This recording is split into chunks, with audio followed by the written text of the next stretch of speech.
बहन जी ने वो काम कर दिया है कि शायद कोई दुनिया में नहीं सोचने वाला होगा। कि सबसे ज्यादा IAS PCS अम्बेडकर छात्रावास से निकलते थे। कार्यालय में बुलाकर अगर किसी ने गिरफ्तार किया, गिरफ्तार कराया तो बहुजन समाज पार्टी कहता हूँ कि आज आकाश आनंद को आज मिला है तो संघर्ष मिला है। आकाश आनंद को कोई विरासत मुख्यमंत्री और सांसद राज्यसभा नहीं मिला है। नरेंद्र राव गुड्डू, जिला पंचायत सदस्य, कासमाबाद देती, वार्ड नंबर 6। अच्छा, आज जो है बहन जी का जन्म दिवस है।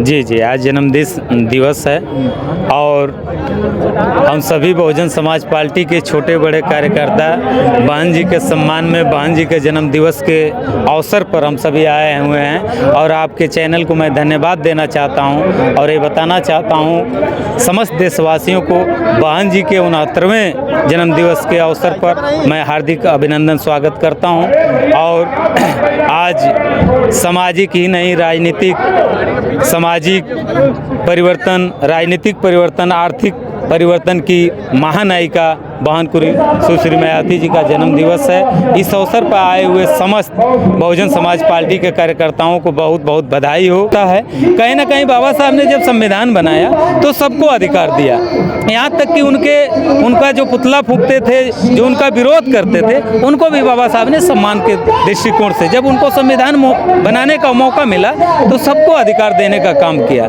जैसे आप पिछड़ी जात के लोग आज तो धीरे धीरे जान चुके हैं। आज तो संविधान लेकर बाबा साहब के नाम पर लोग वोट मांग रहे हैं, जो बाबा साहब का पुतला फूंका करते थे। लेकिन बाबा साहब ने जब मौका मिला तो सर्व समाज को, यहाँ तक कि जो हमारी महिलाएं हैं, सर्व समाज की जो महिलाएं हैं, आप इस चीज़ को पढ़े होंगे, महिला कोड बिल के बारे में आप अच्छी तरह से जानते होंगे। इस देश की ऐसी व्यवस्थाएं थी कि महिलाओं को कोई अधिकार नहीं था, उन्हें न पढ़ने का अधिकार था, न शुद्ध रूप से कपड़ा पहनने का अधिकार था। इस देश में ऐसी व्यवस्थाएं थी, महिलाओं को पैर की जूती के समान समझा जाता था। लेकिन धन्य हो बाबा साहब डॉक्टर BR अम्बेडकर, उन्होंने ऐसा अधिकार दिया कि आज महिलाएं IAS PCS गोल्ड मेडलिस्ट अगर होती जा रही हैं तो बाबा साहब डॉक्टर BR अम्बेडकर की देन है। और रही बात कुंभ की, तो कुंभ आस्था है, लोग अपना डुबकी लगा रहे हैं, आस्था में डूब रहे हैं, अच्छी बात है, उनकी आस्था है। लेकिन हम सब की भी आस्था है भारतीय संविधान के प्रति, बहन जी के प्रति आस्था है कि आज हम सब बहन जी का जन्मदिन मना रहे हैं। और बहन जी को खास तौर से हम सभी कार्यकर्ता चाहते हैं बहन जी हजारों साल जिए, जो हमारा मिशन अधूरा पड़ा हुआ है बहन जी उसको जरूर पूरा करेंगी। आने वाले समय में जो 2027 में चुनाव आने वाला है, सर्व समाज के लोग ये मन बना चुके हैं।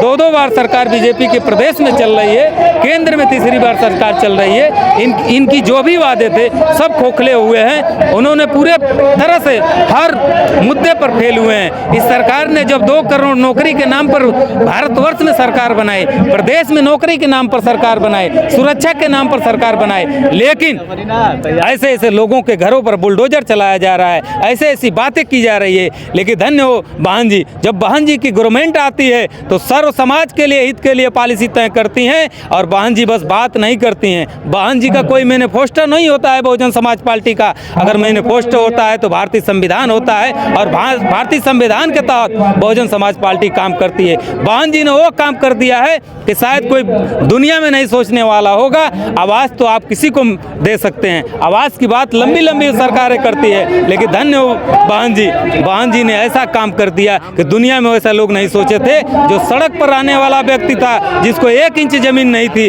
बहन जी ने ऐसा काम किया कि मान्यवर कांसीराम साहब के नाम पर आवास बनाकर जो रोड पर चलने वाला व्यक्ति था उसको डाक बंगला जैसी व्यवस्था मिली थी। जो हमारी बेटियां थी जिनको पढ़ने के लिए व्यवस्थाएं नहीं था, उनको सावित्रीबाई फूले के नाम से साइकिल से लेकर 20,000 रुपया दिया जाता था, वजीफा की व्यवस्था होती थी। IAS PCS के लिए अम्बेडकर छात्रावास बनाया गया था, बांदा से लेकर लखनऊ में अगर बनाया गया तो बहन जी के सरकार में बनाया गया। आप मीडिया बंधु इस बात से परिचित होंगे कि सबसे ज़्यादा IAS PCS अम्बेडकर छात्रावास से निकलते थे तो बहुजन समाज पार्टी की थी। अगर सबसे बढ़िया यूनिवर्सिटी गौतम बुद्ध यूनिवर्सिटी को देख लीजिए, कॉलेजों और स्कूलों नौकरियों की मैं बात करने लगूं तो बहुत लंबी लाइन लग जाएगी। बहुजन समाज पार्टी ने वो सरकार चलाई है कि यहाँ तक कि ऐसा एग्जाम्पल होगा, आपको किसी पार्टी का एग्जाम्पल नहीं मिलेगा। बहुजन समाज पार्टी वो है। रमाकांत और उमाकांत का आप नाम सुने होंगे। देश के इतिहास में दोनों भाई पहली बार सांसद हुए थे बहुजन समाज पार्टी से।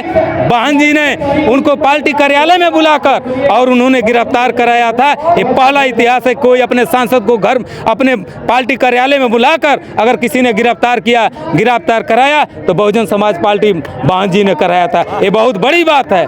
ऐसा नहीं है, बहन जी वो नेता हैं। अगर बात करते हैं लोग, आज बात सबसे बड़ा अगर सवाल किसी पर हो रहा है तो माननीय आकाश आनंद पर हो रहा है। मैं सवाल करना चाहता हूं, जो लोग टीका टिप्पणी करते हैं, बहन जी की 4-4 बार सरकार रही है। 4-4 बार सरकार में मुझे कोई एक व्यक्ति बता दे कि बहन जी ने अपने भाई भतीजे को किसी को राज्यसभा विधान परिषद विधायक सांसद बनाया है। मैं चैलेंज के साथ बताना चाहता हूं कि आज आकाश आनंद को आज मिला है तो संघर्ष मिला है। आकाश आनंद को कोई विरासत मुख्यमंत्री और सांसद राज्यसभा नहीं मिला है। आज आकाश आनंद अगर हमारा भाई अगर संघर्ष कर रहे हैं, अगर मेहनत कर रहे हैं तो ये बहुजन समाज के कारवां को आगे बढ़ाने के लिए कर रहे हैं। वो फूल जैसा लंदन से पढ़ा हुआ व्यक्ति वो आकर चाहता तो ऐश की नौकरी करता, अच्छी उसकी व्यवस्थाएं मिल जाती, लेकिन बहुजन समाज के मूवमेंट के लिए उसको पीड़ा है, दिल में पीड़ा है। और बहुजन समाज पार्टी में जो आकर जो सब्जी बेचने वाले थे, चाय बेचने वाले थे, पंचर बनाने वाले थे, जिनको कोई पूछने वाला नहीं था, बहन जी ने उनको विधायक और सांसद बनाने का काम किया।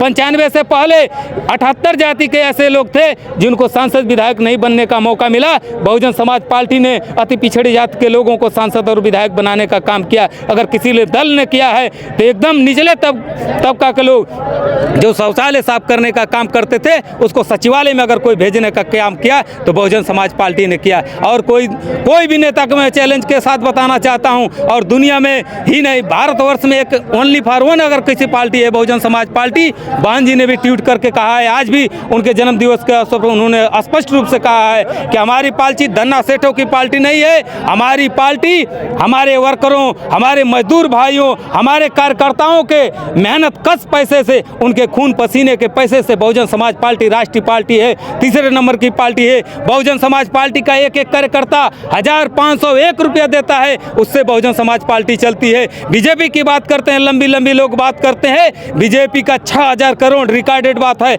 मीडिया में चलाया गया। अगर किसी दल का चला होता तो पूरा हलचल मच जाता। 3000 करोड़ करीब कांग्रेस का है, ममता बनर्जी का है, समाजवादी का है, आपका है। लेकिन मैं चैलेंज के साथ कहता हूं, किसी उद्योगपति 1 रुपया बहुजन समाज पार्टी ने चंदा नहीं लिया है। ये रिकॉर्ड की बात है। हमारे और आपके पैसे से, हमारे मजदूरों के पैसे से बहुजन समाज पार्टी चलती है। ये तो मुझे बहुत खुशी है कि बहुजन समाज पार्टी में काम करने का मौका है। हम लोग को सांसद विधायक बनने का नहीं शौक है, लेकिन ये शौक जरूर है कि भारतीय संविधान सुरक्षित रहे। बहुजन समाज पार्टी का जो मूवमेंट है, जो निचले पायदान पर रहने वाले लोग हैं, सर्व समाज के लोग हैं, जो दबे कुचले लोग हैं, उनके मान सम्मान स्वाभिमान के लिए अगर कोई लड़ाई लड़ती है इस देश में तो बहुजन समाज पार्टी लड़ती है। और रही बात, नौजवानों ने मन बना लिया है, नौजवानों ने मन बना लिया है। सबसे बड़ा अगर धोखा किसी के साथ हो रहा है तो हमारे युवाओं के साथ हो रहा है। किसी समाज के लड़के हो, सर्व समाज के लड़के हो, पिछड़े समाज के लड़के हो, दलित समाज के लड़के हो, अगर आपका लड़का है, आप तैयारी कराते हैं, उसको बीडीसी बीएड कराते हैं या टेट की तैयारी कराते हैं, अगर आप तैयारी करके आप अपना गहना बेचकर कुछ भी खेत रखकर आप लड़के को तैयारी इलाहाबाद से लेकर बनारस से लेकर पटना से लेकर कोटा से लेकर कराते हैं, अगर आपका लड़का नौकरी नहीं पाता है और रोजगार नहीं पाता है तो कितना पीड़ा होती है आप समझ सकते हैं। मीडिया बंधु, सबसे बड़ी पीड़ा है कि बहन जी की जब सरकार आई, लोग झाड़ू चलाते थे, सफाई का दिखाते थे कि भारत स्वच्छ हो, लेकिन बहन जी ने साबित किया 1,08,088 भर्तियां कर सफाई कर्मचारियों की भर्ती। कोई सोचा नहीं होगा सपना में, उन्होंने गांव में सफाई कर्मी की भर्ती कराया। ये सबसे बड़ी सोचने की विषय है। बहन जी कहती नहीं है, बस करके दिखाते हैं। इस प्रदेश में उन्होंने जो कर दिया है, इतिहास के पन्ने में सबसे बड़ा अगर काम किसी ने किया है। जो 6 लेन आप देख रहे हैं, ये किसका प्रोजेक्ट है? बहन जी का प्रोजेक्ट है। गंगा एक्सप्रेसवे का आज बात चल आ रहा है, ये किसका प्रोजेक्ट है? बहन जी का। मेट्रो से लेकर कोई भी योजना है, मैं चैलेंज के साथ कह रहा हूँ, महामाया पेंशन था, उससे पहले पेंशन नहीं था। महामाया को आप जानते होंगे, तथागत गौतम बुद्ध जी की माता जी का नाम था। ये लोग रिकॉर्डेड बात नहीं नहीं करते हैं, हवाई में बात करते हैं। और रही बात 2 लाख 4 लाख की नौकरी, नहीं, 1 लाख में जोड़ेंगे तो बहुजन समाज पार्टी ने 24 लाख नौकरी दिया है। ये रिकॉर्ड बात है, आप जाकर ढूंढ सकते हैं। 24 लाख नौकरी, योगी जी दूसरी बार मुख्यमंत्री हैं, रिकॉर्ड उठाकर देख लीजिए कितनी लाख नौकरी दी है। ये सरकार नौकरी नहीं देना चाहती है। बिजली विभाग प्राइवेट हो गया है, आपको जल्द क्लियर हो जाएगा। बिजली विभाग को बेचा गया है, कहीं कहीं सरकारी संस्थाएं जो भी है आपको भेजा गया है। इनकी एक तीर से 2 निशाना है। सबसे बड़ा कारण है कि सबसे बड़ी बात है कि आपको 8 घंटा की नौकरी करने के लिए अनुमति होती है, नियम होता है, लेकिन ये प्राइवेट कराकर आपसे 8 घंटा नहीं 12 घंटा काम लेंगे और 70,000 50,000 जो सैलरी मिल रहा हो उसमें 15,000 में आपको 12 घंटा काम कराने का काम करेंगे। इनकी एक तीर से 2 निशाने होंगे, आपका आरक्षण भी खत्म होगा, आपका शोषण भी होगा। और इसमें सबसे ज़्यादा नुकसान अगर किसी का हो रहा है तो हमारे युवाओं का हो रहा है। किसी समाज के युवा हों, सभी माँ बाप का ये पीड़ा होती है कि हमारा बच्चा पढ़ रहा है, हमारा लाठी बनेगा, ये अंत में जाकर हमारा सहारा बनेगा। लेकिन सबसे बड़ी विडंबना है, जात धर्म ऊंच नीच भेदभाव के चक्कर में हम लोग जात में बटे हुए हैं। लेकिन पहले लोग सबसे ज़्यादा जात में बटे थे। आज पीड़ा हो रही है कि जो बहुजन समाज पार्टी का रोटी खाया है, जो बहुजन समाज पार्टी के वजह से नेता बना है, कहीं ना कहीं अपने सांसद और विधायक बनने के लिए जाकर 5 गोलियां कहते हैं देहात में नाच वाले, वही 5 गोलियां पार्टी बनाकर एक सांसद और विधायक बनकर कहेंगे मैं समाज का काम करता हूं, लेकिन समाज का नहीं काम करते हैं। पावर और पोजीशन में अंतर होता है। ये लोग बस पोजीशन की लड़ाई लड़ रहे हैं, क्या मुझे पोजीशन और कुर्सी मिल जाए, समाज कहीं चल जाए उससे मतलब नहीं है उनको, सिर्फ ओनली फॉर वन उनको कुर्सी से मतलब है। और चलिए तमाम सारी बातें हुई और बहुत लंबा हो जाएगा। बहुत अच्छा बात की। और ये जिला पंचायत सदस्य हैं, कहाँ से हैं? कासमाबाद से जिला पंचायत सदस्य हैं। तमाम बातें हुई, कैसा लगा कमेंट के माध्यम से हमें जरूर बताइएगा। धन्यवाद।